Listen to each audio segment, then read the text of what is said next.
Okay, Lisa Pearson, welcome to the interview. Thanks for joining me. You okay? Yes, thank you. Yeah, lovely to be here. And you're one of the fabulous experts on the True You Hub, aren't you? Yeah, that's right. Yeah. This is good. Have you ever been called a fabulous expert before? Oh, millions of Millions. times. Yeah, Yeah. of course. It says here, because I had to check a little bit about you, but not a lot. It says here you're a healer and coach. And Yeah. so I'm sorry, because I'm just a mere man, and you're going to have to explain to me and our dear listener and viewer what a healer and coach does. What do you heal, for example? Um, okay, well, most healers will tell you that they can heal anything. But what I do is I work with mums. So I'm called the mummy whisperer. Okay. So like dog whisperer, but for mums. And I help mums to feel I call it heart happy. If you feel like that sense of joy in your life and you've become more resilient because as a mum and life goes a bit up and down. So my job is to help people feel more heart happy so they can always tap into that even when life is a bit, insert swear word, or actually when life is really really good you can get a bit distracted by it, so sometimes you have to recenter yourself. Right. um in terms of healing, oh goodness, I started like nearly 25 years ago. So I used to be in IT. I was a proper geek. And then I became a little bit tree hugging and woo woo. So I'm like a mixture between the two. And I learned Reiki, which is a really simple hands-on healing technique. And that's one where you're just wanting the energy in the body to flow more easily so the body can heal itself. And then I specialized in mental health. So I learned all sorts of complicated therapies um, with loads of training, which was fab and great. Then I miraculously became a mum, um, which I think was probably because when you train in these things, you do a lot of your own self healing and stuff. Um, and then I got really sick. Oh, I know, which is a shock. It's a real shock when you're a healer and a coach and you're supposedly meant to be all sorted and you're following what everybody tells you to do and you're walking your talk and all the rest of it. And it has to be said, many healers are not that understanding when you become sick, when you're a healer. A little bit judgmental. hmm. Um, and that's how I got to where I am today. So that's actually how come I'm actually a good healer Are you in better now? terms of yes and no. I've got a chronic health condition, so I don't look like I'm sick. I pace really well, so you wouldn't even know in how I behave day to day. Mhm. And I think if it hadn't been for lockdown, I would probably be symptom free by now. But give me another year, and I expect to be completely symptom free. But the point to having a chronic health condition is to consider it a guidance system instead of a limitation. So I consider it my guide to make sure I don't go back to the old way of being, you know, that perfectionist, high achiever Mm. malarkey I used to do. Okay. So What do you yeah, think? What's not necessarily for you, but for people listening, what's the cause of needing your help? I mean, what goes wrong in their lives? normally they're normally quite like me. So they're quite sensitive people, quite empathic, and they can get really overwhelmed by just the harshness of life. Hmm. Um, then and also they let toxic relationships into their life. It can be family, it can be friends, it can be partners, and then eventually their health suffers. You Hmm. know, so they lose confidence. Um, then their boundaries suffer. Then they stop looking after themselves, and then literally everything can start to implode from Hmm. there. You know, But cheery sort of stuff. so you specialise in whispering to mums, as you say, Yes, if I can put it that yes. way. So, are the problems with the mums that you deal with? Is it because they've been through childbirth and become a mum, or is it for Yes, other reasons? it is. It is. The main thing is that mums tend to be very lacking in time and energy, and resources, actually. You know, a lot of mums, everything. My headphones are about to go. So hopefully that's going to be all right. That's right. Keep going. Yeah, the reason I specialize with mums is because everything I ever suggest is always specific to those people who don't have loads of time or loads of money or loads of energy. So it's a you could use all sorts of different techniques and strategies and so on, but that's what my techniques are.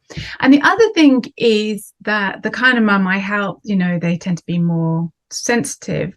They can get very, very disempowered. And what I don't want them to do is become really, really dependent upon me. You don't want to create that codependence. So everything I teach has been simplified so they can learn it themselves. So it's like really empowering, so they can, you know, regain the power back into their life. Okay. And so is it a one-stop fix, or what you teach, is it necessary for the mums that you talk to carry on, you know, having regular sessions of treatment or whatever you call it? Yes. No, it's a complete life change. In one hit? No, they'll have to change, and they'll have to consistently keep at it. Oh, okay. So I think that's the problem. I think when we have a problem, we think that it's huge and we don't know how to tackle it. And that's the point. You don't tackle the whole thing all in once. You take it in little bits. And I teach people the skills so that they learn how to tackle one problem, and that will be transferable to the next one. So unfortunately, I wish I could tell people that I can fix everything for them and nothing will ever go wrong again. And that's just not viable. Right. I've learned, you know, I've been around a long time. And so I've been through the whole law of attraction and everything they talk about. And they give the impression that you can stop attracting, you know, difficult, challenging events, negative, they tend to call them, into your life. And you can't. It's very misleading. And for empathic, sensitive people who already take responsibility for like the whole world, they then start to think that they're doing something wrong, and they're not doing anything wrong at all. So my approach is maybe a more pragmatic, more grounded approach so that they can regain. It's about more gracefully navigating life, you know? Okay. Yeah, understand. And you can do this online, I presume. Yes. So I'm, as you can see, I like talking. And I like writing books, and I like making courses. So everything that I do with people, it spans like a whole breadth of stuff. I do loads and loads of free stuff. I make books and online courses that people can buy that's really affordable. They can just do it all themselves. Or I have a more intensive one-to-one option for people, which again, I do online. Because I'm an ex-geek, I've worked online forever before even everybody else had to. Okay. You know? Yeah. Understand. Yeah. Did you have a dial-up modem? Yes, that noise. Yes, and they were no good for video. Yeah. No, I know. Well, that's fascinating. So what would you say to somebody watching or listening to this, you know, about should they or shouldn't they take your advice or consult with you? What would you say to people? And is it, obviously it's your audience is mums, as you said, but you know, will they have time to come and talk to you if they're already busy and so on? Is that, you know, a bit of a massively. That's the whole point about what I offer. So I would recommend that they find me online and try out all my free stuff. I don't believe that there is ever one strategy that works just, you know, that will just work for everybody. So everything I ever will teach them that I'll talk about online or in the courses or one-to-one, I'll teach them the information they know. I'll teach them how to stay focused, and I'll teach them how to use their intuition so that they can make it work for them. And so that's the key, really. And then, you know, what I do in the hub and what I mainly talk about is journaling, because after all the thousands of therapies I learned, the thing that that really helped me when I got sick and like my whole life collapsed. It wasn't just the sickness, like everything went wrong, was journaling. Which is? Right, well, you get yourself a notebook. Yeah. Nice and easy, piece of cake. It's not what people think. It's not just writing a diary, although that can be good. A diary can be good because it helps you to look back. And if you're like me and you judge yourself quite harshly, you can go, oh, I did achieve stuff in that time. But journaling you can use to pace yourself. So you can see how that helps me with my chronic pain. Pace yourself, make sure you don't get overwhelmed, make sure you plan. It literally, like you say, people worry about how much time it takes. It's like five minutes. It's going to save you so much like panic, stress, overwhelm, tiredness, and all the rest of it. It stops you from getting, especially as a mum, getting yourself into that state where you get really, really overwrought, because you can see it coming, you know, because you know you've overwhelmed yourself, you haven't paced. And then when you do get stressed, I teach really simple techniques so that you can use your journal like a free coach or counselor. Now, of course, people can then book with me if they want to, because that's a bit easier, but you don't have to.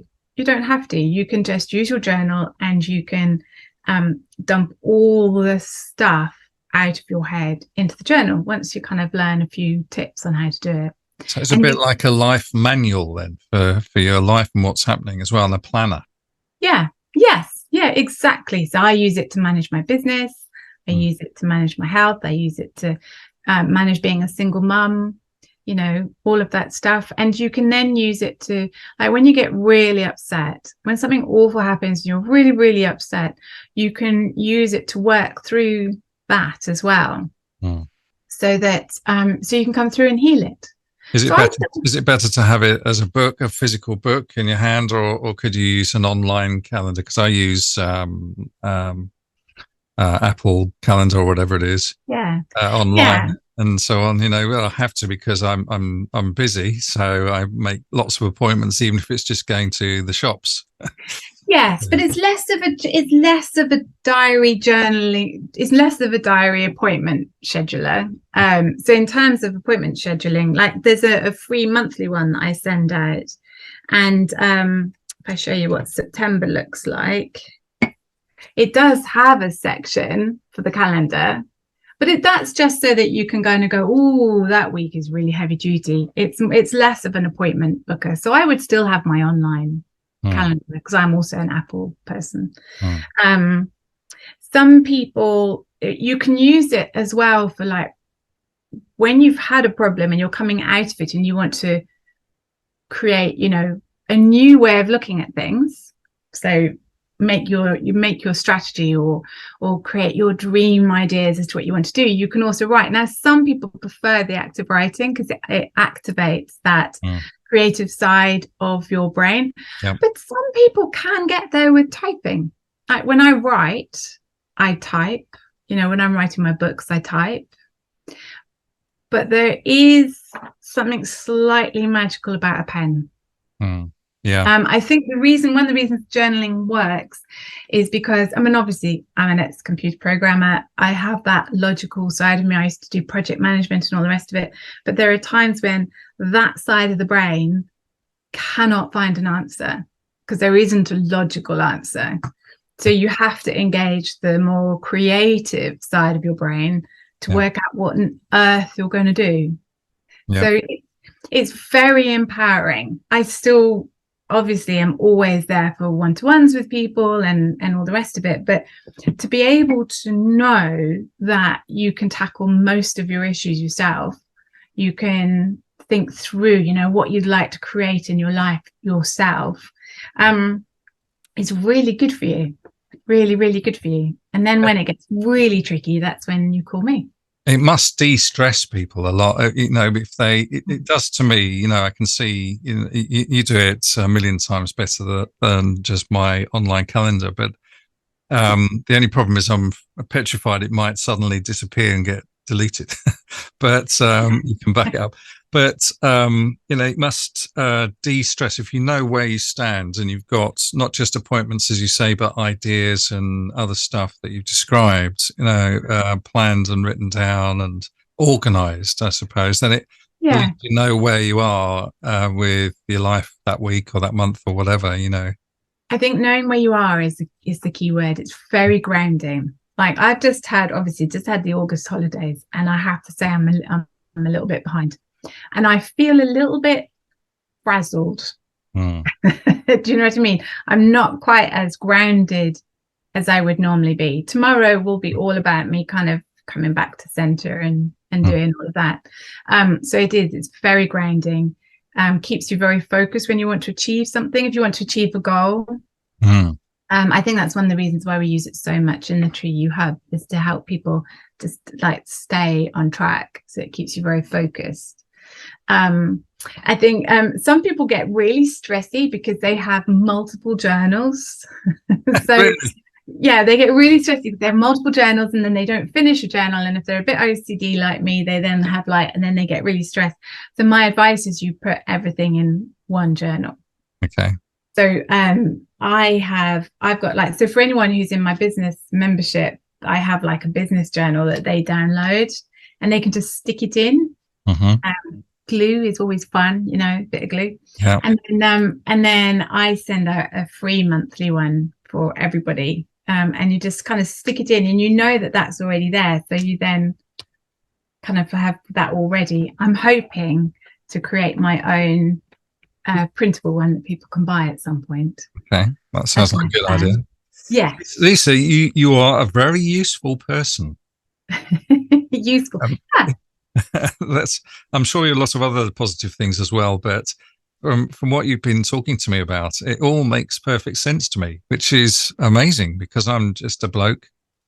And what you said all makes sense and is fantastic. What would you say to somebody listening to this finally, who's listening via the Tree U Hub? What would you say to them to advise them to talk to you? Well, I'm always around. So I would definitely just tell them no question is a silly question when it comes to journaling. People often, you know what people are like. They think their question might be stupid. They think that no one else will have asked it. So that would be the first thing. Questions just so important. In fact, putting your questions in your journal is the next thing. Okay. And the other thing I would say to them is that whilst I will give them loads and loads of tips on how to use journaling, the key is to make it work for you. I've been journaling for years now and I've adapted it. And every year I adapt how I journal to make it work for me. So it's always important to listen to other people's tips, but adapt it for you, because then it's properly empowering, Yeah, I mean, I was so excited. I went off and did a journaling diploma at one point, because you like that little tick in the box. And it was brilliant. And they talked about loads of scientific research that's proved how great it is for immune systems. So if anyone's thinking, I don't know whether it's worth it, it's 100% worth it. This is the cheapest way you can improve your immune system, deal with all your stress. This is the most reliable best friend you can possibly have with you all the time. That's a lovely way of looking at it. Lisa, thank you very much for talking to me. You've been wonderful. And good luck with all your subjects, or what would you call them? Members, patients? Yes, clients. Clients, that's the word, yeah. And I'm sure they're very grateful and super organized and much happier if they've taken your advice, especially on journaling as well. So thank you once again for talking to me. That's my pleasure, Han.